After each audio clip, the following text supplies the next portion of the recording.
Buen día, buenos días, bienvenidas y bienvenidos a otra charla de la Semana Saludable del Bienestar Emocional. Como sabéis, la Semana Saludable la organizamos desde el Servicio de Prevención y Salud Integral de la UOC. Y ahora vamos a hablar de cáncer, pero desde el punto de vista de prevención y cómo los hábitos saludables y el deporte pueden ayudar a prevenir el cáncer de mama y hereditario, y ginecológico, perdón. Y para ello contamos por una parte, con María Alonso Dueñas, del Grupo de Investigación en Cáncer de Mama GEICAM, en el cual coordina el área de ejercicio físico, con el doctor Rodrigo Sánchez Bayona, médico oncólogo en el Hospital 12 de Octubre de Madrid, en la unidad de cáncer de mama y ginecológico, y con Marisa Koch, que es la cofundadora y presidenta de la Asociación de Pacientes de Cáncer de Mama, Ginecológico y Hereditario, AMO. Ya sabéis que cuando acabe la charla entre ellos, les podemos trasladar las preguntas que podéis hacer a través del chat. Y bueno, adelante. Muchas gracias por estar aquí. Bueno, pues buenos días. Muchísimas gracias a vosotros por invitarnos a participar en este coloquio, en esta semana saludable, ¿no?, que hacéis, que me parece interesantísimo. Sobre todo cuando has comentado, Noelia, lo de la salud mental. Vamos a hablar de la prevención y además estoy súper bien acompañada con el doctor Rodrigo Sánchez y con María Alonso, encantadísima. Pero me parece tremendamente importante lo de la salud mental. Lo introduciremos dentro de las preguntas que nos vamos a ir haciendo entre nosotros y que vamos a intentar responder. Bueno, yo soy Marisa, soy antes de cofundadora, presidenta paciente. He padecido la enfermedad en varias ocasiones. Soy portadora de una mutación genética, BRCA1. En su día con Angelina Jolie hubo un boom y se conoció lo que era esta mutación. Y tengo pues una mastectomía bilateral, pechos extirpados, y una menopausia quirúrgica también por prevención en este caso. Cofundadora de AMO. ¿Qué es AMO? Pues AMO es la única asociación que existe actualmente de cáncer de mama, ginecológico y hereditario. Esta asociación nace en el 2016 con una intención muy clara, que es acompañar a pacientes que han padecido la enfermedad, que la están padeciendo o que la pueden padecer si son portadores. Por otro lado, con la intención de ser un referente, un vehículo de comunicación entre profesionales sanitarios o del deporte, de todo, y los pacientes, ¿no?, en un idioma muy entendible, muy cercano, muy de tú a tú. Y en tercer lugar, con la intención de promover la investigación y sobre todo ahora también con la prevención, ¿no? Este año en concreto hemos creado el programa Mujer, Deporte y Cáncer, que es un programa que pretende sobre todo lanzar un mensaje de prevención. Es un programa en el que hemos integrado, teniendo en cuenta la curva ascendente de cáncer, de nuevos casos de cáncer que hay, ¿no? Teníamos datos, que he recogido datos un poco según SEOM, la Sociedad Española de Oncología Médica. Se prevé que en el 2023 van a haber unos 47.000 nuevos casos de cáncer, tanto de mama como ginecológico. Y apuntando también datos de la OMS, en los que decían que entre un 30 y un 50%, creo, de estos cánceres son evitables, pues yo creo que la prevención o los hábitos saludables, la frase sería blanco y en botella, ¿no? Vamos a intentar utilizar al máximo posible qué puede estar en nuestras manos para evitar la enfermedad. De aquí nace el programa Mujer, Deporte y Cáncer, en el que intenta juntar y unir pues, al mundo de la oncología, con SEOM, y al mundo del deporte, por el Consejo Superior de Deporte, ¿no? Los une con el apoyo pues, de grupos de investigación en mama, como son GEICAM y SOLTI, que nos han apoyado. Desde aquí lanzar también las gracias de todo corazón a la industria que nos ha apoyado para empezar a realizar este programa, tanto GSK como Novartis.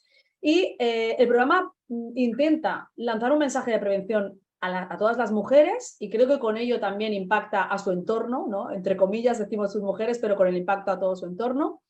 Y lanza dos mensajes muy claros. Uno es, haz ejercicio físico, luego entraremos en materia porque ya hay datos de que el ejercicio físico pues tiene un impacto importante en la salud de las personas.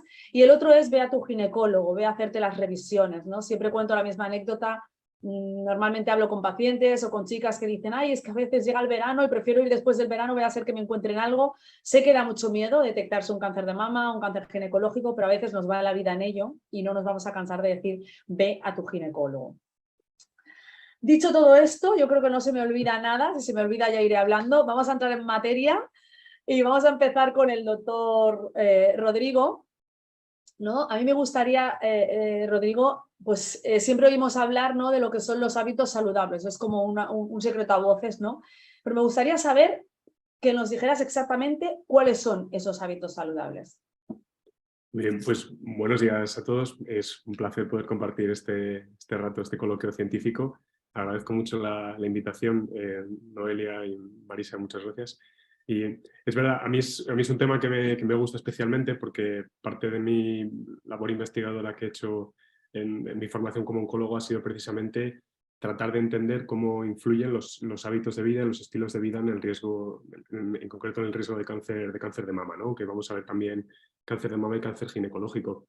Y es que una de las cosas que me gusta de esto es que muchas veces, yo que me dedico a tratar el cáncer, ponemos muchas veces los esfuerzos y los recursos en desarrollar fármacos súper novedosos, súper caros, en diseñar ensayos clínicos muy grandes, cuando a mí hay una frase que me gusta mucho que es que el verdadero milagro del cáncer es la prevención. O sea, el mejor tratamiento para el cáncer que hay es evitar precisamente que aparezca un tumor, ¿no? Y muchas veces lo que pasa es que perdemos el foco y nos centramos ya en tratar la enfermedad cuando ya aparece, en lugar de dedicar pues, más tiempo, recursos y esfuerzos en tratar de entender cuáles son las causas precisamente que llevan a la aparición de ese tumor para así poder atacar desde el principio, ¿no? Entonces, fijaos, los hábitos de vida son tan importantes que es que se cree que 2/3 de los factores prevenibles de cáncer que podríamos llamar, ¿no? Porque obviamente pues, hay algunos que no podemos cambiar, pues, como son la edad o la genética, al menos a día de hoy no se pueden cambiar,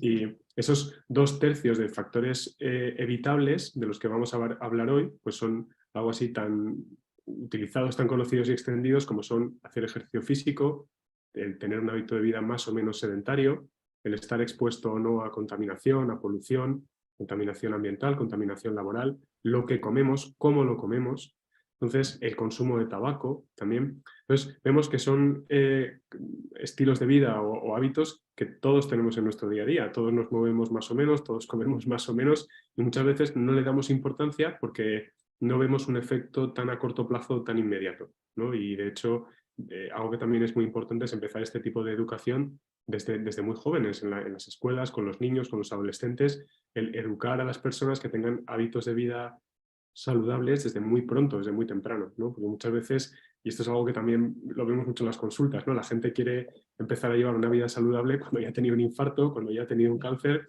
que está fenomenal, pero ahí ya entonces estamos igual llegando tarde, ¿no? Desde el punto de vista de salud pública. Ahí le vemos las orejas al lobo, ¿no? Como digo yo, es decir, uno de los mensajes es no esperéis a verle las orejas al lobo, vamos a hacerlo antes. Y en concreto, ¿cómo afecta a cada uno de ellos? Es decir, oímos siempre decir no fumes, ¿no? Porque, bueno, ya entraremos luego un poco más en profundidad, ¿no? Pero a grosso modo, ¿cómo afectaría cada uno de esos hábitos saludables con respecto a la salud de nuestro cuerpo, ¿no? ¿En qué afecta? Bueno, pues en concreto hay de esos factores que hemos comentado, hay dos que son prácticamente los dos pilares sobre los que tenemos que atacar. Uno de ellos es el tabaco, que sabemos que el tabaquismo pues, tiene una asociación clara y directa con el cáncer de pulmón, pero se desconoce por parte de la población general que el tabaco también se asocia a otros tumores, que quizás la asociación no es tan directa, pero también hay más riesgo de, por ejemplo, tumores de cuello, tumores de cavidad oral, se asocia con el tumor de esófago, tumor de estómago, hay también cierta asociación con el cáncer de páncreas, es decir, el tabaquismo no solo afecta a aquellos tumores que aparecen en las vías respiratorias, el tabaco al final produce un daño continuo en nuestro material genético que hace que aumente nuestro riesgo de desarrollar tumores. Hablamos de tumores, pero ojo, a día de hoy la primera causa de muerte en España sigue siendo la enfermedad cardiovascular. O sea que es muy importante entender que, aunque uno muchas veces tiene miedo, cuando fuma, tiene miedo a desarrollar un cáncer de pulmón, ten cuidado porque una de las principales causas de muerte de los fumadores es precisamente el infarto. Entonces, no perdamos tampoco el foco en eso. Y el segundo gran pilar, aparte del tabaquismo, es la obesidad, ¿no? Hablamos de la epidemia de obesidad que hay actualmente en el mundo. Y de hecho se cree que para el 2030 la obesidad probablemente supere al tabaco como primera causa prevenible de cáncer, algo que es un dato bastante, a mí me parece demoledor, ¿no? Y una auténtica epidemia de sobrepeso y obesidad. Y la obesidad, ¿qué supone para nuestro cuerpo? Bueno, aparte de que altera todo nuestro metabolismo, porque nuestro cuerpo está diseñado para funcionar y para actuar con la cantidad imprescindible de grasa y no más. Entonces, ese exceso de grasa al cuerpo pues altera nuestro sistema inmune, altera nuestro metabolismo, la cantidad de hormonas que tiene nuestro cuerpo, y de ahí la importancia, por ejemplo, de la asociación con los cánceres que tienen cierta hormonodependencia, ¿no? Por ejemplo, el cáncer de mama, el cáncer de endometrio, el cáncer de útero, el cáncer de próstata también. Entonces, la obesidad y el sobrepeso mantenidas en el tiempo producen en nuestro cuerpo como una disregulación, una alteración en el balance de las hormonas que hace que aumente nuestro riesgo de desarrollar este tipo de tumores. Me parece maravilloso lo que dices, Rodrigo, porque además aquí muchas personas a veces dicen, bueno, claro, nos acogemos a la campana de Gauss, ¿no? Siempre hay la típica persona que ha fumado toda la vida y que llega a cierta edad y que no ha padecido nunca la enfermedad. O personas que no han hecho nada, que son muy jovencitas, críos, y luego sufren unas enfermedades. Pero yo creo que es que hay que obviar un poco esos dos extremos, porque esos son casos extremos. La mayoría, los mensajes que estás dando o que a nosotros como asociación de pacientes no nos cansamos de querer trasladar también a la población general, está en vuestras manos el evitar la enfermedad. Estábamos hablando antes de cánceres evitables, ¿no? Y nos estás dejando muy claro cómo daña. O sea, entiendo que la traducción es daña porque daña un gen en un momento dado. Igual que a veces un gen se altera por accidente, el tener esos hábitos no saludables se lo pone más fácil, está alterando esos genes, ¿no?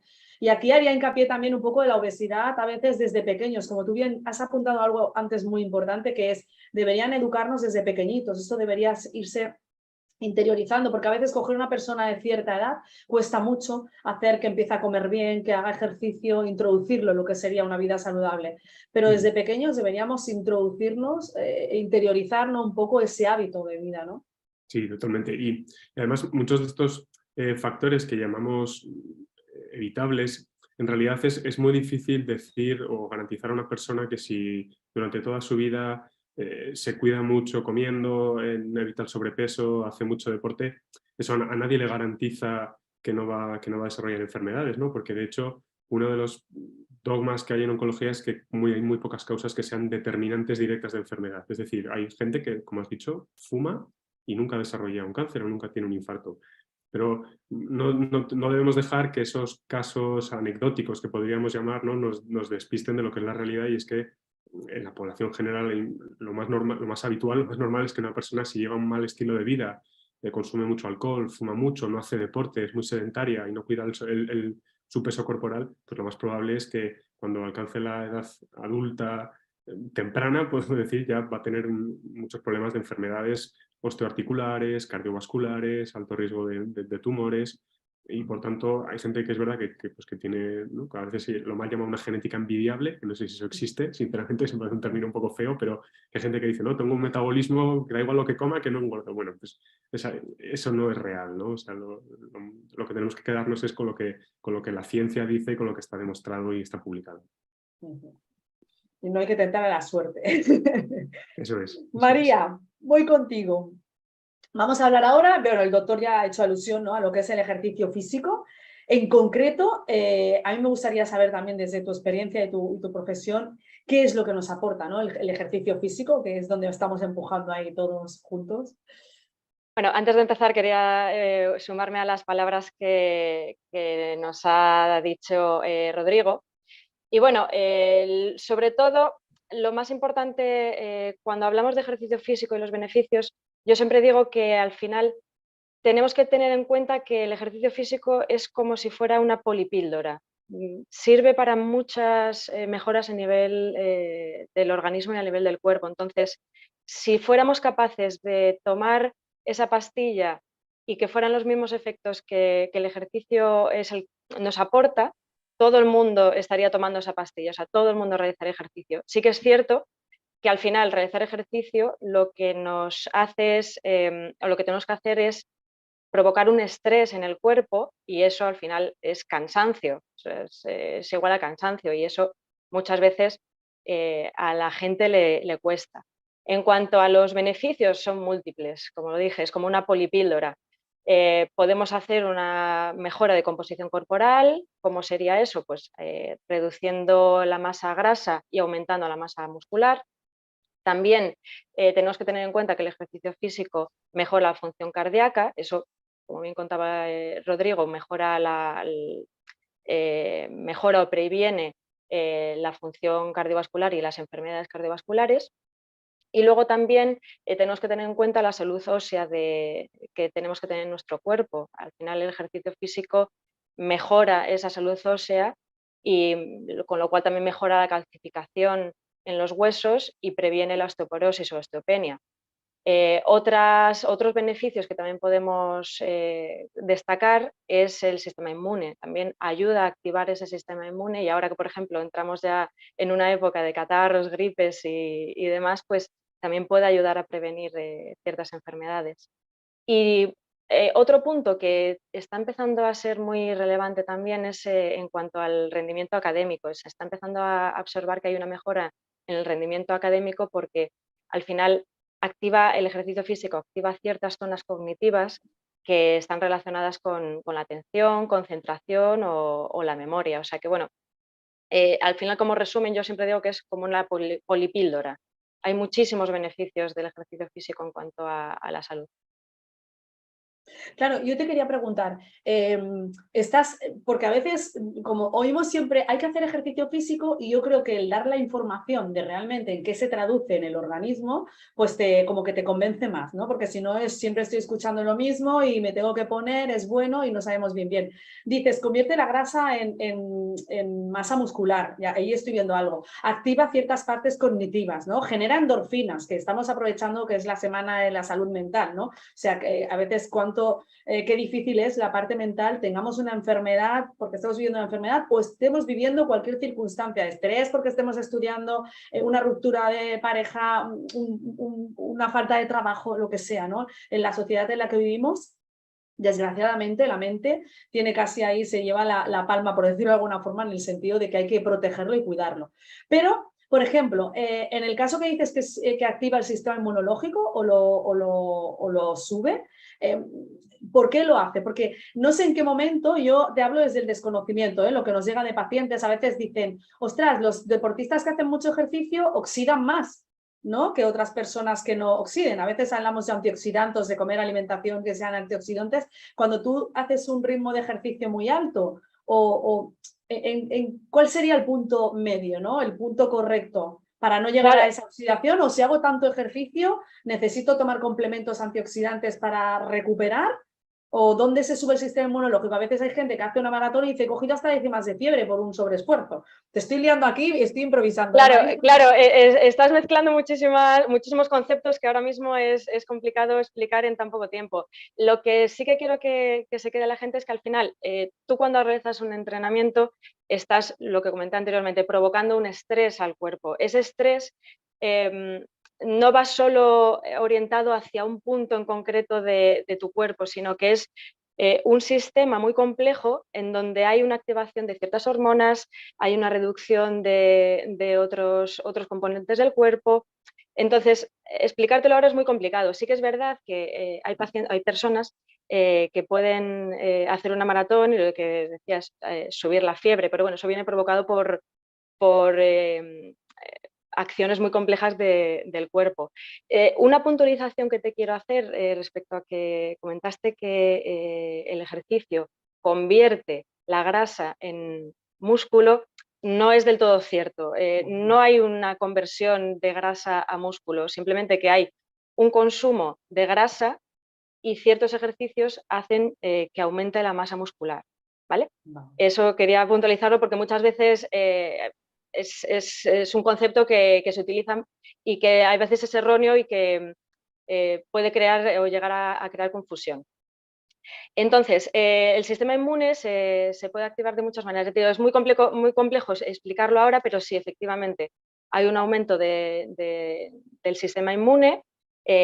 Puede ocurrir que haya momentos en donde la persona, después de realizar ejercicio, sienta molestias, que es muy habitual, porque al final, cuando hacemos un entrenamiento de fuerza, por ejemplo, hay una rotura de microfibras. Esas roturas de microfibras provocan inflamación en la zona, que son las llamadas agujetas. Entonces hay ciertos aspectos en donde podemos notar dolor, molestias, que son al final beneficiosas porque son unos procesos internos del cuerpo que al final provocan un beneficio. Genial, María. Entonces, háblanos ahora, porque estamos empezando a decir de que hay datos ya de que el ejercicio físico pues, tiene un impacto en la salud, ¿no? Háblanos del estudio este de epigenética que se hizo en GECAM para tener un poco más de datos e información. Sí, el EpiGECAM. Este estudio al final fue un estudio de casos y controles. Al final lo que queremos es estudiar o comparar dos tipos de grupos, el de casos y el de control, en donde estaban en torno a, creo que eran 1.117 pacientes y población sana en cada grupo. En total, pues los 2.034, haciendo la suma ahora, 2.034 sujetos, que al final lo que se intentó estudiar era el papel de los factores reproductivos y el estilo de vida, incluyendo dieta y actividad física. Consumo de alcohol también se intentó evaluar. Y al final lo que se observó era que las pacientes, las personas o las mujeres españolas tenían un 71% más de riesgo de padecer cáncer de mama comparado con las pacientes que realizaban ejercicio o actividad física que era la recomendada por las guías internacionales. ¿Cuáles son estas recomendaciones? 150 minutos de actividad moderada, actividad física moderada, o 75 minutos de actividad vigorosa durante la semana. Estamos hablando en una semana.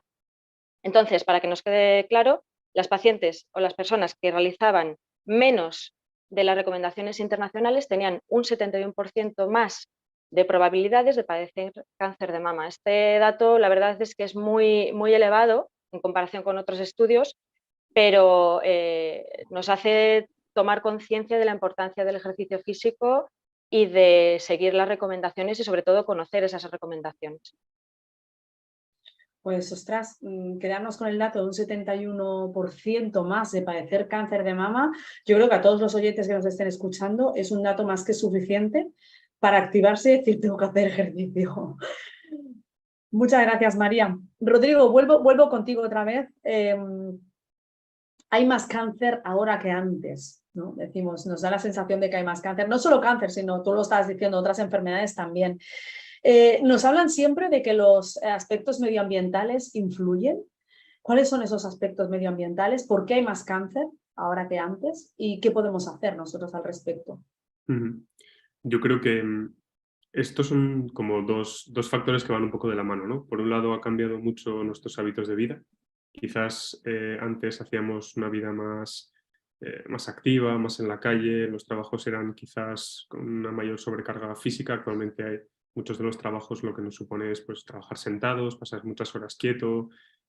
Se tiende más a vivir en la ciudad que en áreas rurales, donde en la ciudad pues, estamos más expuestos a contaminación, el propio estrés de la ciudad, ¿no? Quizás el pasar menos horas en la calle tenemos menos horas de sol, nuestra piel recibe menos horas de luz. Entonces, bueno, yo creo que es un cúmulo de factores que han traído, todos ellos van de la mano, como decíamos antes, ¿no? No hay un único factor que sea claramente determinante. Yo creo que es el conjunto de todos ellos, junto con un cambio en los hábitos de alimentación. Cada vez el tipo de comida que consumimos quizás es más procesada, menos natural, menos hecha en casa. Y eso probablemente lo que ha traído de la mano ha sido pues eso, ¿no? Que estamos empezando a ver cada vez más casos de cáncer. Algunos de ellos también se produce como un falso efecto del cribado, de la prevención, ¿no? ¿Qué pasa si tú haces más mamografías? Que vas a diagnosticar más casos de cáncer de mama. Eso no quiere decir que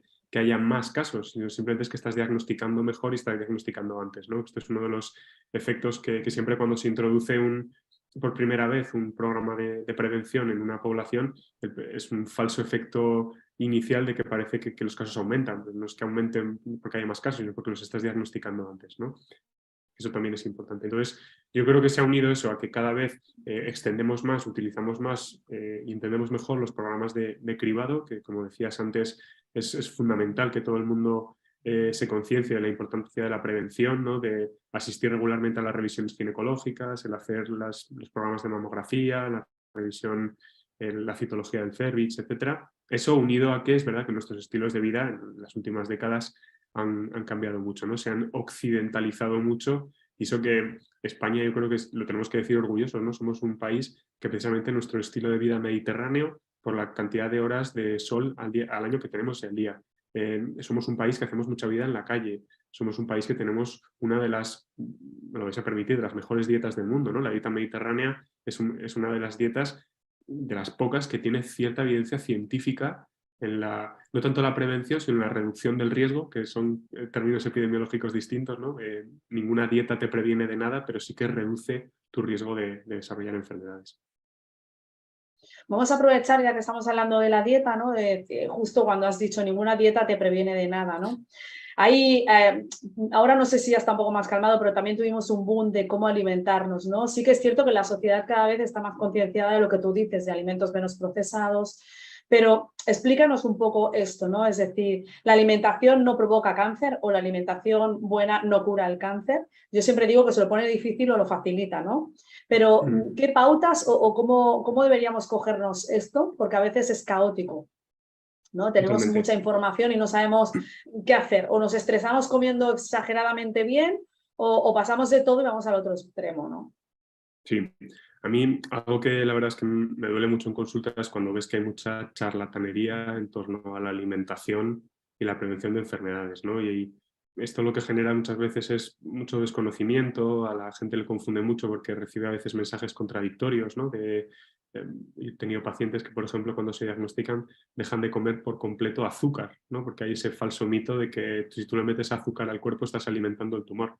Eso es falso, eso no tiene ningún tipo de evidencia científica, ¿no? Yo creo lo difícil de entender o de explicar de cómo influye lo que comemos en el riesgo de enfermar es que muchas veces intentamos culpabilizar o agarrarnos a alimentos concretos, ¿no? Pues si nos dicen, por ejemplo, que el comer brócoli es bueno porque es antioxidante, pues hay gente que se atiborra a brócoli. Pero casi ningún nutriente de manera aislada, ¿no? Ni las proteínas, ni los azúcares, ni la grasa, muy pocos nutrientes de manera aislada se han relacionado directamente con el riesgo de enfermedad, porque nosotros no comemos nutrientes aislados, o sea, los nutrientes forman parte de lo que llamamos un patrón de consumo de dieta, y es el patrón, el entender cómo influye lo que comemos, en qué cantidad, cómo lo comemos, es eso lo que realmente influye en nuestro metabolismo, ¿no? Pues el ejemplo más claro, nosotros tenemos algún estudio publicado en la cohorte SUN de Seguimiento Universidad de Navarra, en la que yo hice mi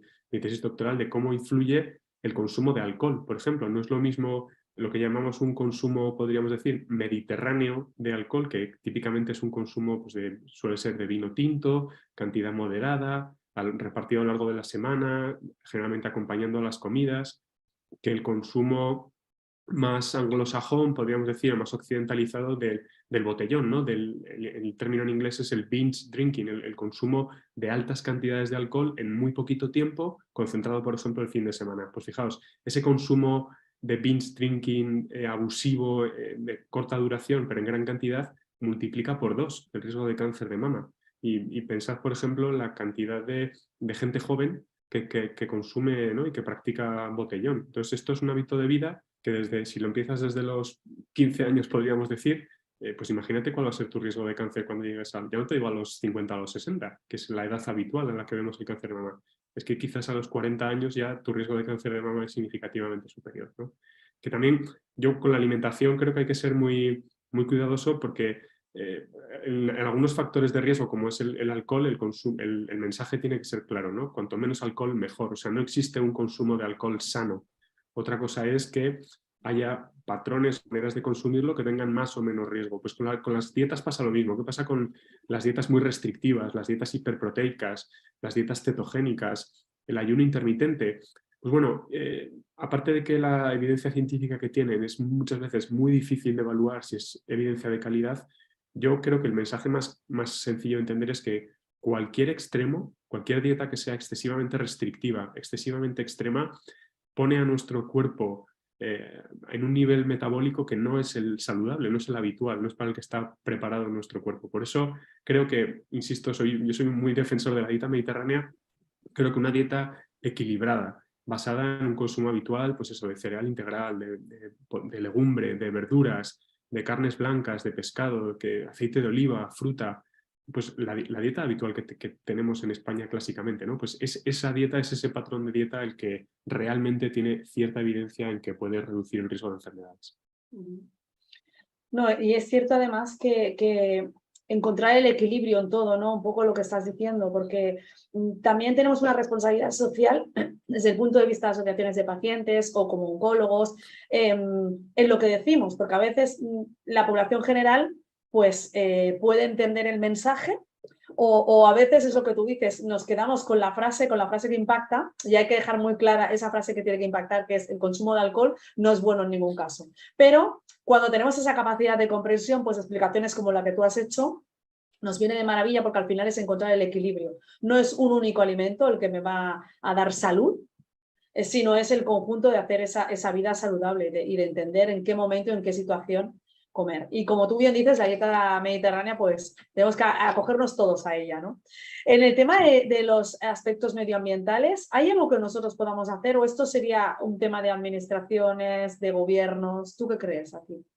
Hombre, Porque a veces nos sentimos... Sí, es verdad que nosotros como ciudadanos individuales, pues la capacidad o el impacto que podemos tener sobre el medio ambiente de manera aislada, ¿no? Cada uno de nosotros es pequeñito, ¿no? Pues con el tema del reciclaje, etcétera, pero es verdad que muchas personas, ¿no? Haciendo lo mismo en lugares distintos, al final juntas hacen grandes movimientos, ¿no? Pero eso, si no va unido por parte de administración pública y gobiernos de un claro compromiso, ¿no? Pues por reducir la huella de carbono, por reducir la cantidad de contaminación, por buscar espacios limpios, garantizar espacios verdes en las ciudades, pues eso lógicamente no sirve de nada, ¿no? Y de hecho es muy habitual oír a gente que dice, si es que yo para qué voy a reciclar si luego van a no sé dónde, se reúnen los políticos en la cumbre del clima y van todos en avión, ¿no? Pues, es que es verdad que muchas veces es irónico. Nosotros incluso en el Congreso Europeo de Oncología, que es la ESMO, la Sociedad Europea de Oncología Médica, hay incluso un movimiento en el que allí donde se celebra el Congreso se intenta que la gente no se desplace en avión y el promover pues, el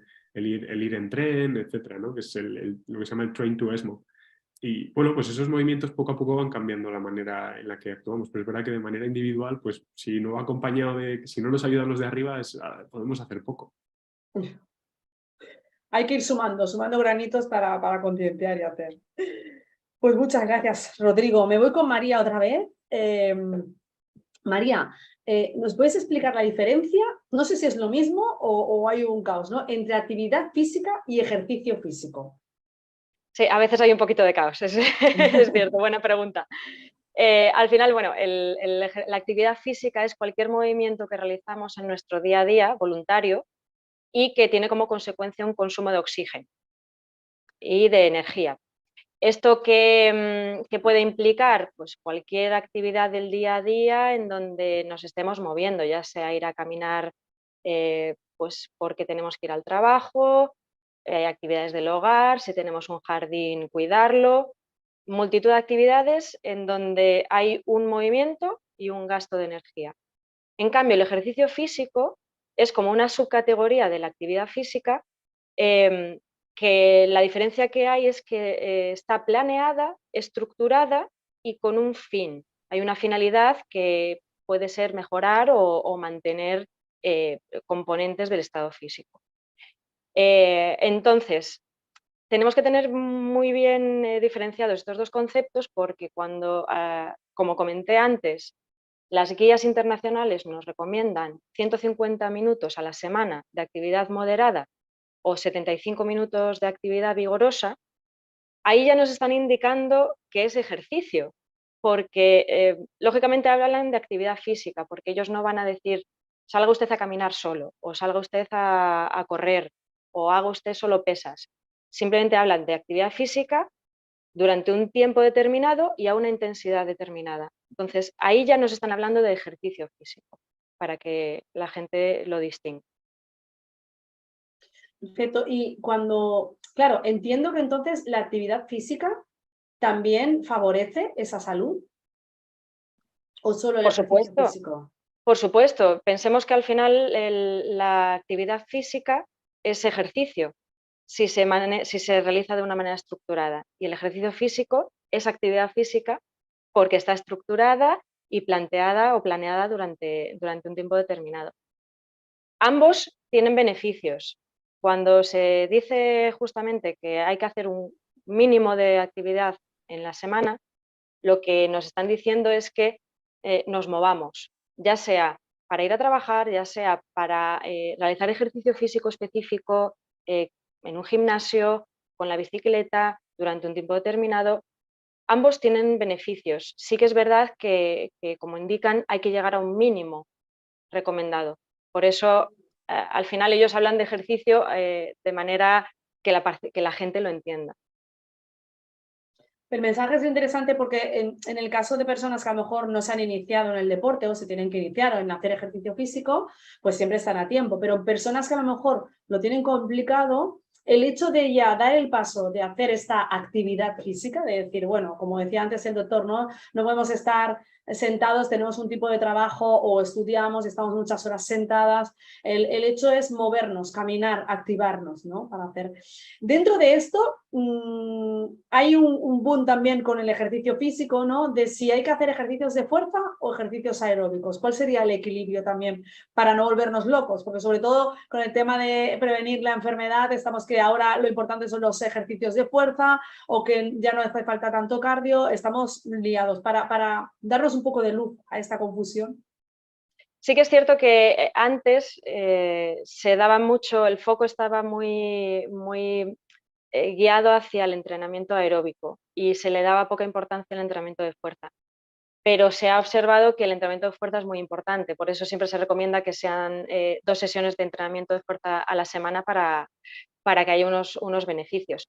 El entrenamiento aeróbico vamos a obtener unos resultados muy positivos en cuanto a nivel cardiovascular, a función cardiovascular, a función del sistema inmune, que también comparte el entrenamiento de fuerza. El entrenamiento de fuerza lo que hace también es aumentar la masa muscular porque es un tipo de entrenamiento que va más orientado a la creación de masa muscular o a la generación de masa muscular y a la generación de fuerza. Tenemos que tener en cuenta que un cuerpo que esté o una musculatura que sea más fuerte, incluso con 70, 80 años, se puede hacer entrenamiento de fuerza. Entonces, tenemos que ser conscientes de la importancia del entrenamiento de fuerza para proteger articulaciones, para que no haya dolores musculares provocados por mucha tensión en una zona del cuerpo y menos tensión en otra. Y otro punto importante, aparte de entrenamiento de fuerza y aeróbico, son los estiramientos o la movilidad. Hay mucha gente se olvida y cuando hace entrenamiento aeróbico y de fuerza, se olvida realizar estiramientos después.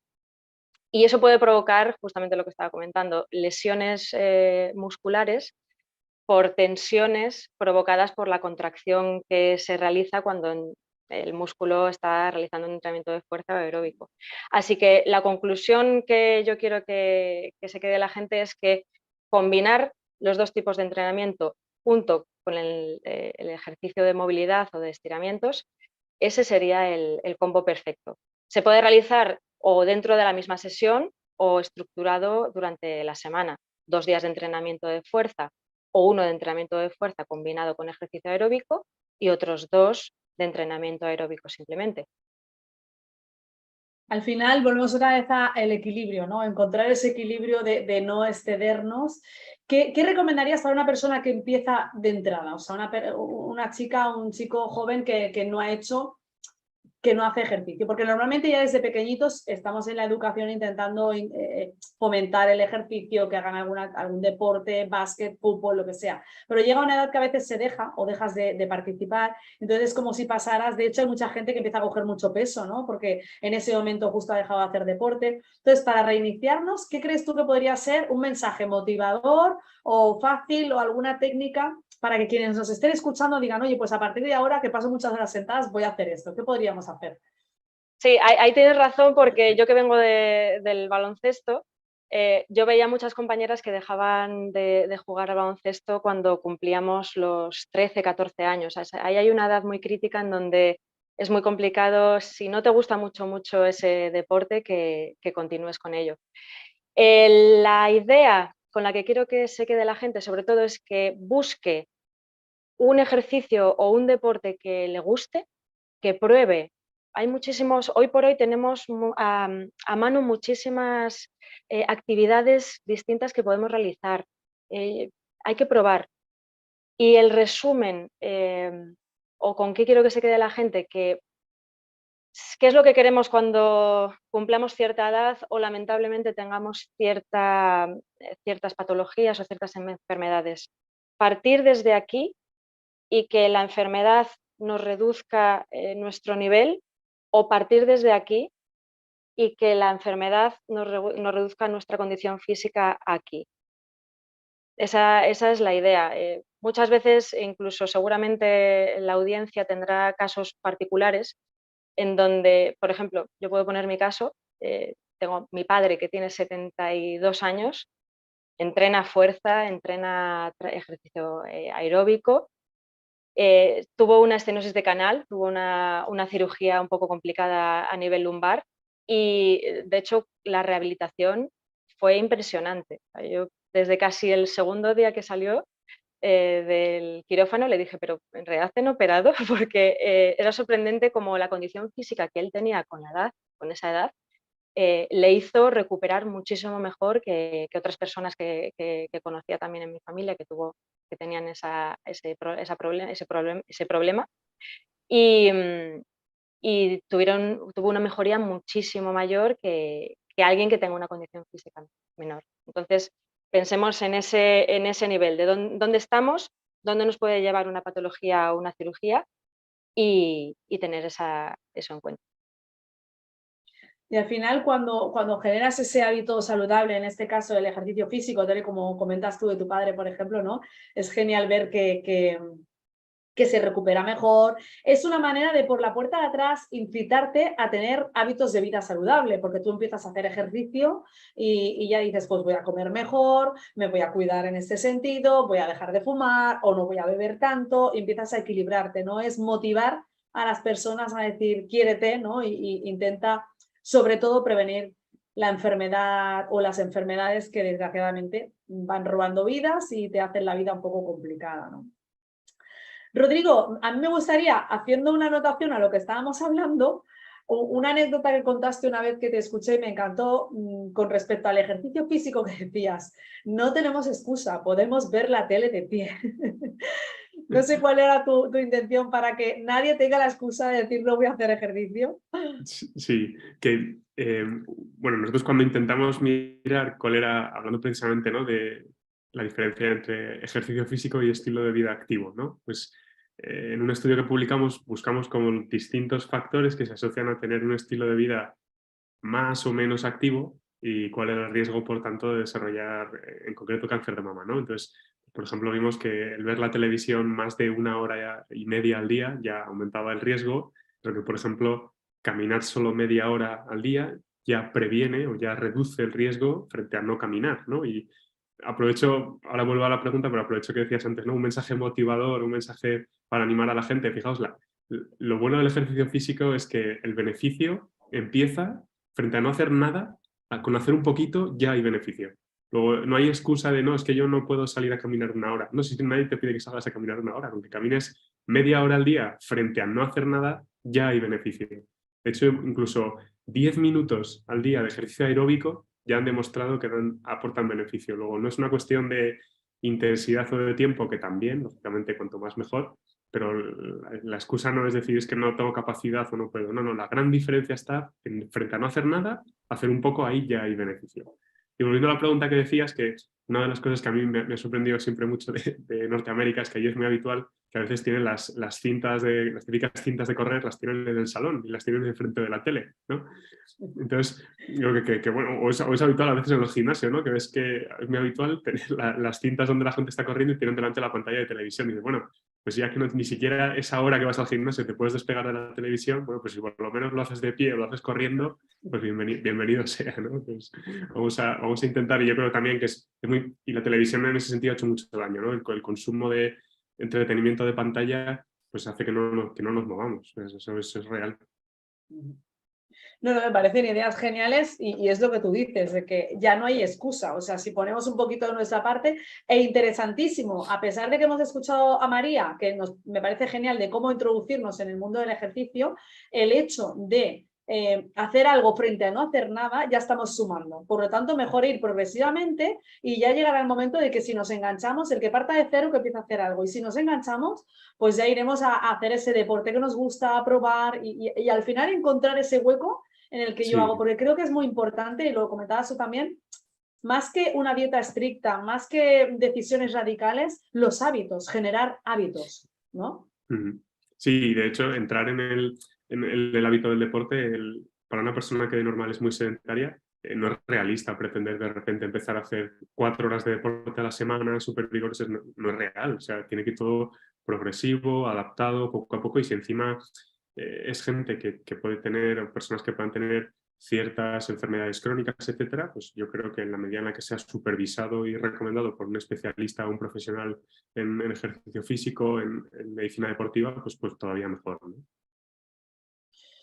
Perfecto, pues yo, si os parece, ya para ir terminando, porque creo que nos dicen que tenemos preguntas, sí me gustaría a los dos, en general, haceros hincapié un poco en el estrés, ¿vale? El estrés decimos que es la enfermedad del siglo XXI.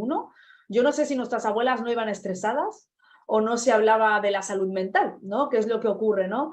¿Afecta realmente al organismo? ¿Qué ocurre con el estrés y qué podemos hacer para paliar un poco esta parte de estrés y de salud mental, ¿no? Que es lo que más nos toca en esta charla, en esta semana.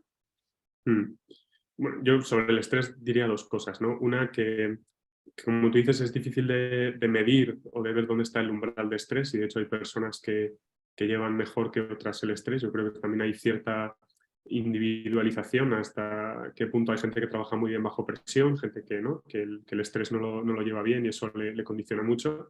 Y la segunda cosa es que el estrés, antes que hemos hablado de inflamación, el estrés se ha demostrado que inflama nuestro cuerpo, ¿no? Una persona que vive crónicamente estresada tiene mayores niveles de hormonas proinflamatorias, más cortisol, menos insulina. Entonces, y de hecho muchas veces la gente que vive con estrés crónico suele tener problemas de azúcar en sangre, problemas de colesterol, o sea que sí que claramente está asociado al desarrollo de enfermedades. María, y ante ese estrés, ¿mejor hacer un ejercicio físico fuerte de impacto o mejor hacer técnicas como el yoga y más relajación? ¿O las dos? La combinación. Al final, yo siempre digo que tenemos que buscar el ejercicio que nos guste. Hay gente que le gusta más el yoga y le parece más adecuado para su forma de ser que un ejercicio que sea un poco más de impactos, tipo, vamos a poner una contraposición muy grande que sería el boxeo, por ejemplo, dándole golpes a un saco. Hay gente que eso le viene muchísimo mejor que el yoga y viceversa. Hay gente que el yoga le viene muchísimo mejor que dar golpes a un saco. O incluso correr, sprints y demás. Entonces, yo creo que hay que buscar el equilibrio y que tú busques un ejercicio que sea el que más te guste y se adecue a ti. Ambos son beneficiosos, ojo, porque también está demostrado que hay una evidencia científica respecto a los beneficios del ejercicio físico en cuanto al estado emocional, ansiedad, depresión, estrés. Que si se hace ejercicio hay que buscar el que más se adecue a lo que a ti te gusta. Genial, pues nosotros yo creo que hemos charlado de todo lo que teníamos por aquí. No sé si Noelia nos va a dar paso ahora a las preguntas, ¿no? Y que vamos a tenga hacer la una audiencia. pregunta. Muchísimas gracias por todo lo que habéis comentado. Primero tenemos, por ejemplo, la de Miriam, en el que hablaba si había algún alimento que fuera más, que provocara más probabilidad de cáncer, en este caso.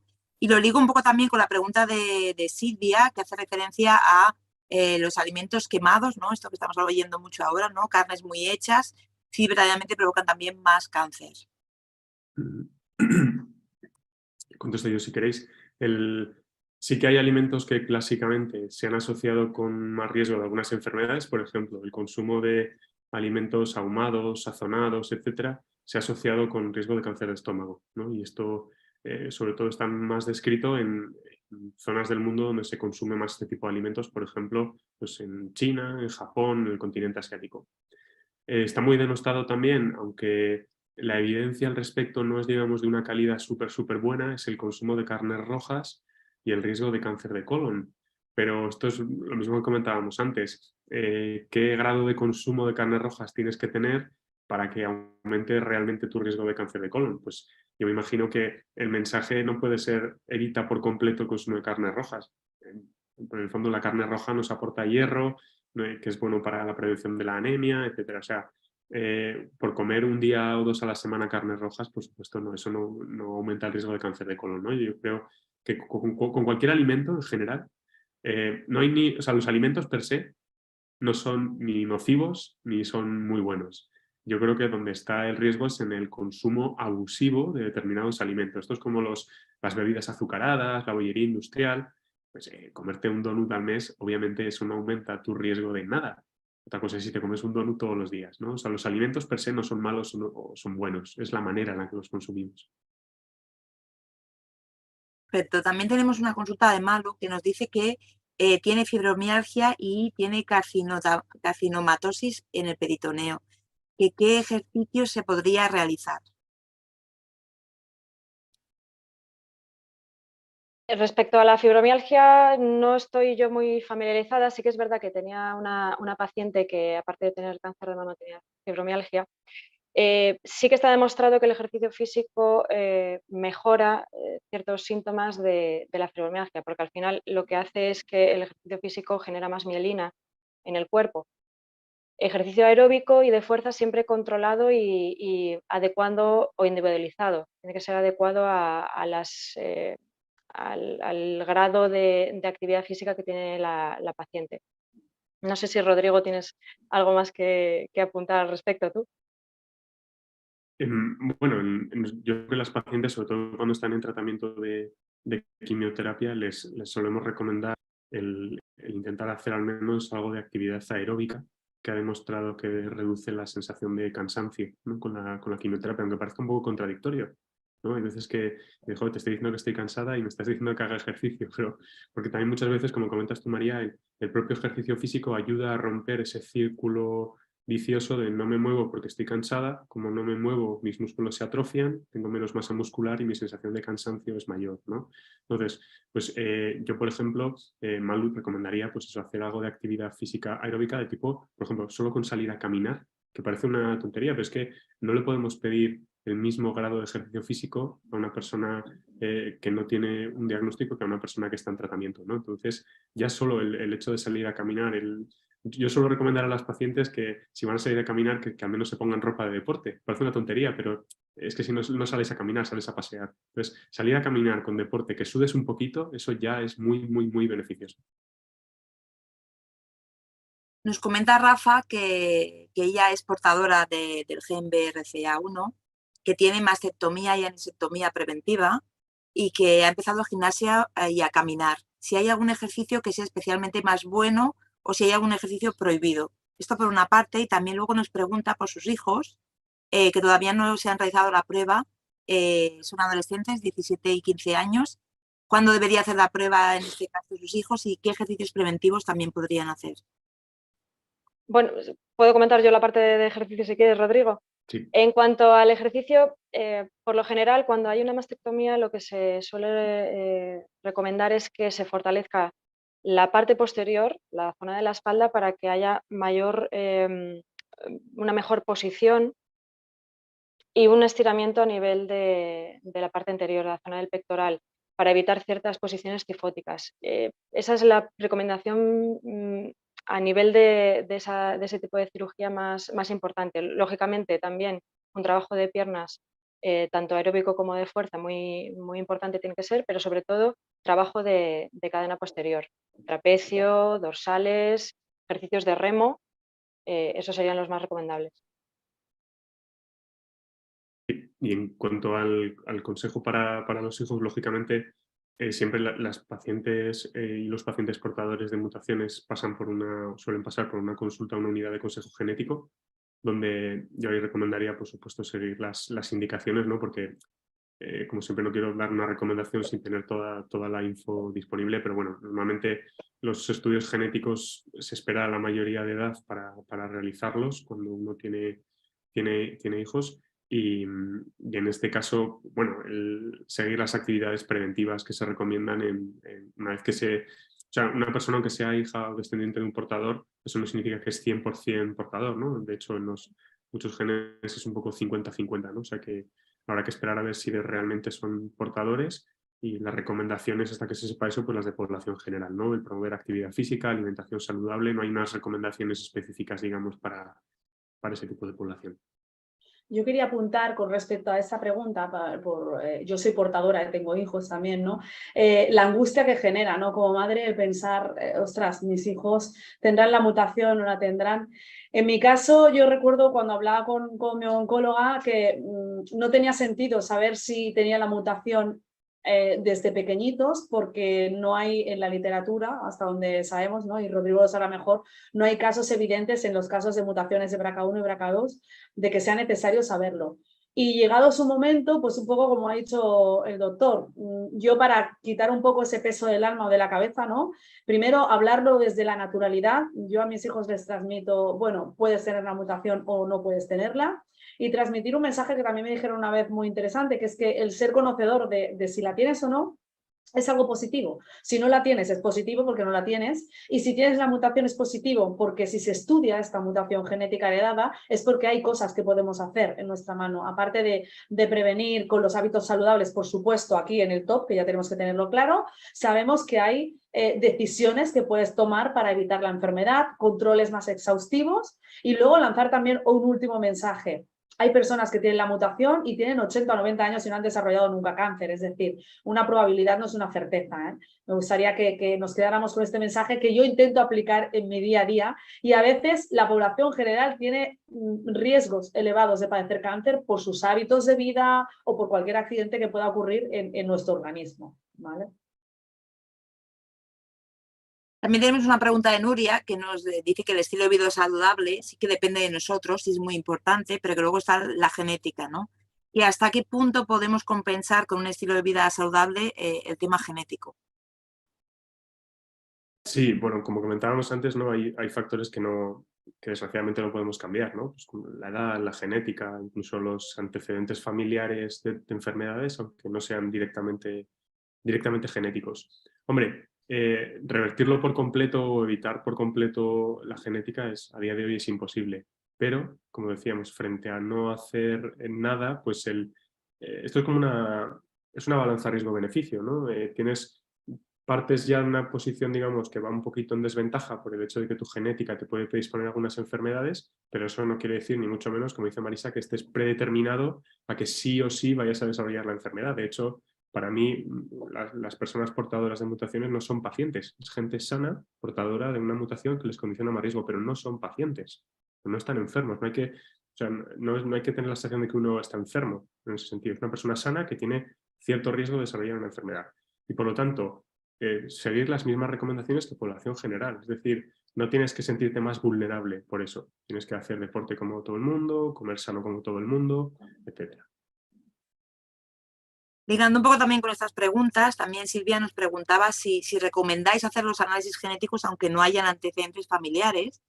Y aprovecho también y enlazo con la pregunta que nos hace Cassandra, en la cual dice que tiene antecedentes, en este caso sí que tiene antecedentes de la familia, y ella había pensado, ¿no?, el hacerse una mastectomía preventiva, pero entendemos, ¿no?, que si hay que hacer o no análisis genéticos previos. Pregunta. Sí, la decisión de hacer análisis genéticos está muy bien protocolizada y en las unidades de consejo genético se evalúa las edades, sobre todo al diagnóstico, porque uno puede tener, o sea, el cáncer está muy asociado a la edad y es muy habitual, y como cada vez vivimos más años, pues es muy habitual que nuestros abuelos, nuestros tíos abuelos, etcétera, esa gente de nuestra familia, a edades incluso nuestros padres, pues a edades de 60, 70 años desarrollen un cáncer. Eso no quiere, aunque en nuestra familia pueda haber muchos casos, eso nosotros en oncología le llamamos más agregación familiar. Hay familias donde se agregan en los casos de cáncer, pero eso no implica que uno tenga más riesgo genético. Y sobre todo es muy importante la edad al diagnóstico.